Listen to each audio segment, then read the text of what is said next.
السلام علیکم ورحمۃ اللہ وبرکاتہ۔ مولانا صاحب، حصول رزق کے لیے ہر بندہ کوشش کرتا ہے، مگر کسی کو کم اور کسی کو زیادہ ملتا ہے۔ اس حوالے سے رہنمائی فرما دیجیے۔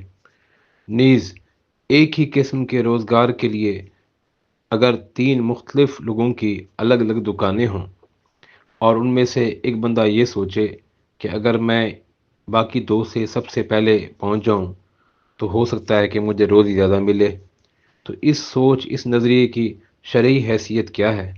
وعلیکم السلام رحمۃ اللہ وبرکاتہ۔ صبح سب سے پہلے پہنچنے پہ زیادہ پیسے کمائیں گے آپ، کوئی ضروری نہیں ہے۔ اللہ پاک نے ہر ایک کی روزی الگ لکھی ہے، بلکہ ایک ہی ماں باپ کی اولاد کی روزی بھی الگ الگ ہوتی ہے۔ ایک بھائی امیر ہوتا ہے اور اتنا امیر ہوتا ہے کہ اس کے انڈر لوگ کام کر رہے ہوتے ہیں، اور ایک اتنا غریب ہوتا ہے کہ وہ زکوٰۃ کا مستحق بن جاتا ہے۔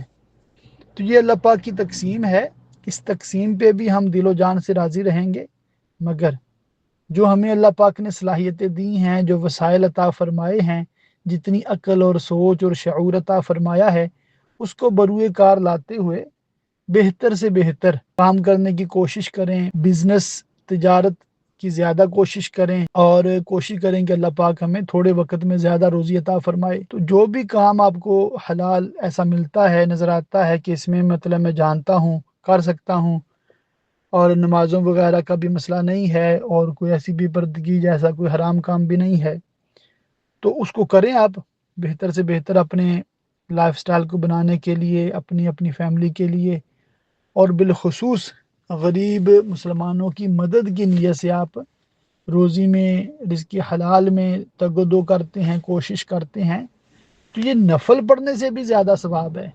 جی ہاں، بالکل، شرط ہے کہ آپ جائز طریقے سے نمازوں کا خیال کرتے ہوئے حلال کمائیں۔